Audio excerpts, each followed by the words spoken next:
Assalamualaikum warahmatullahi wabarakatuh. Perkenalkan saya Aznatul Ainya dengan NIM 2206-06010. Saya dari Program Studi Teknik Kimia Fakultas Teknik Universitas Muhammadiyah Gresik. Kali ini saya ingin menyampaikan mengenai Islam dan penerapan ilmu teknik kimia. Hal-hal yang melatar belakangi tema saya kali ini yakni etika yang sangat penting dalam pengembangan ilmu tanpa mempertimbangkan tujuan untuk kehidupan kemanusiaan dan keberlangsungan lingkungan hidup, baik hayati maupun non-hayati, adalah pembunuhan dari eksistensi manusia. Etika adalah bagian dari teori nilai atau aksiologi yang mempelajari hakikat nilai dari sudut pandang kefilsafatan. Berbagai cabang pengetahuan seperti ekonomi, estetika, etika, filsafat agama, sainteks, dan epistemologi terkait dengan masalah nilai. Di balik serangkaian pemboman teroris di Indonesia terlihat bahwa pemahaman keagamaan yang tidak didialogkan dengan permasalahan sebelumnya dan tidak dikomunikasikan dengan ilmuwan agama lainnya dapat menimbulkan korban yang tak bersalah.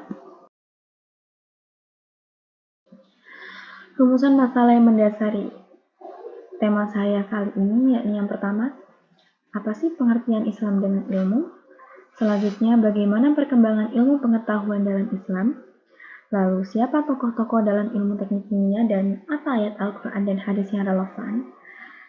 Dari rumusan masalah tersebut ditemukan tujuan yang pertama ada dapat mengetahui pengertian Islam dengan ilmu, dapat mengetahui perkembangan ilmu pengetahuan dalam Islam, dapat mengetahui tokoh-tokoh dalam ilmu teknik kimia, dan juga dapat mengetahui ayat Al-Quran dan hadis yang relevan. Yang pertama, apa sih pengertian Islam? Islam adalah agama yang menghargai dan meninggikan derajat orang yang berilmu. Kemudian, apa sih pengertian ilmu pengetahuan dalam Islam? Menurut Islam sendiri, ilmu pengetahuan dipandang sebagai sesuatu yang berharga dan meningkatkan derajat seseorang. Dalam Islam, ilmu pengetahuan tidak dibagi menjadi beberapa cabang seperti yang dilakukan oleh masyarakat Barat. Sebaliknya, ilmu pengetahuan dalam Islam terintegrasi dan bahkan terdapat dalam Al-Quran itu sendiri. Allah menyebutkan dalam Al-Quran tentang orang-orang yang berilmu, berpikir, dan berakal, menunjukkan pentingnya ilmu pengetahuan dalam Islam. Seperti pada Al-Quran Surat An-Nahl ayat 12 yang memiliki arti, dan dia menundukkan malam dan siang, matahari dan bulan untukmu.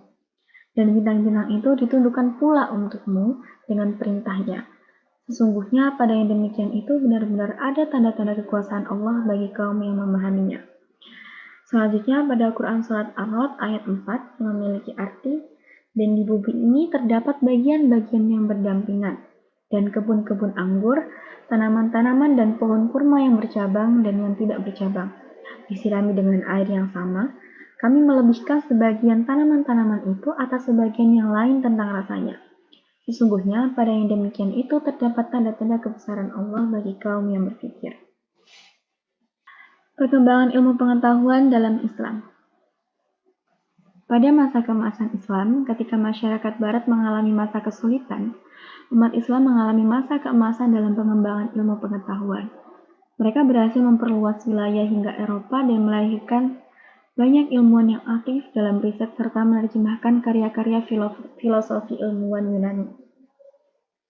Pada periode Islam klasik, yakni pada tahun 650 sampai 1250 Masehi, dipengaruhi oleh pandangan tentang pentingnya akal seperti yang terdapat dalam Al-Quran dan hadis. Pandangan ini sejalan dengan filsafat sains Yunani kuno memberikan landasan yang kokoh bagi perkembangan ilmu pengetahuan dalam Islam itu sendiri. Selanjutnya, beberapa ilmuwan berpengaruh pada masa keemasan Islam, termasuk Al-Razi dengan karyanya yakni Al-Hawi, kemudian Ibnu Sina dengan karyanya Al-Qanun fi Al-Tib, kemudian Al-Khwarizmi dengan karyanya Al-Jabr, dan juga Ibnu Rus yang menerjemahkan karya Aristoteles, Al-Idris yang membuat peta Sipilia, serta Jabir Ibnu Hayyan dan Al-Biruni di bidang kimia. Mereka telah meninggalkan jejak penting dalam perkembangan ilmu pengetahuan dan teknologi yang masih dirasakan hingga saat ini. Pengaruh ilmu pengetahuan Islam terhadap Eropa mulai terasa sejak abad ke-12 Masehi, memicu gerakan Renaissance.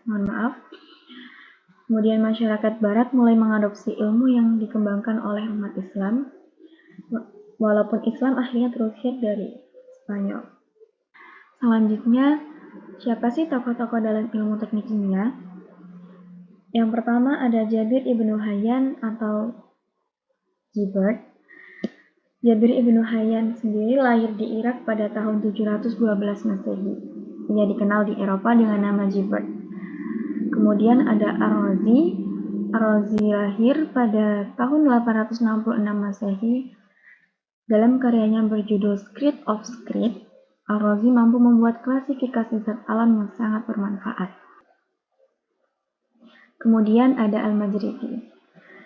Al-Majridi ini merupakan ilmuwan muslim asal Madrid, Spanyol. Beliau berhasil menulis buku kimia bertajuk yakni Rutbat al-Hakim. Kemudian yang terakhir ada Al-Biruni. Beliau wafat pada tahun 1051 Masehi. Beliau berkecimpung dalam bidang kimia dan farmakologi. Dalam kitab Al-Saidalah, yakni kitab yang membahas tentang obat-obatan, beliau menjelaskan secara detail pengetahuan tentang obat-obatan itu sendiri.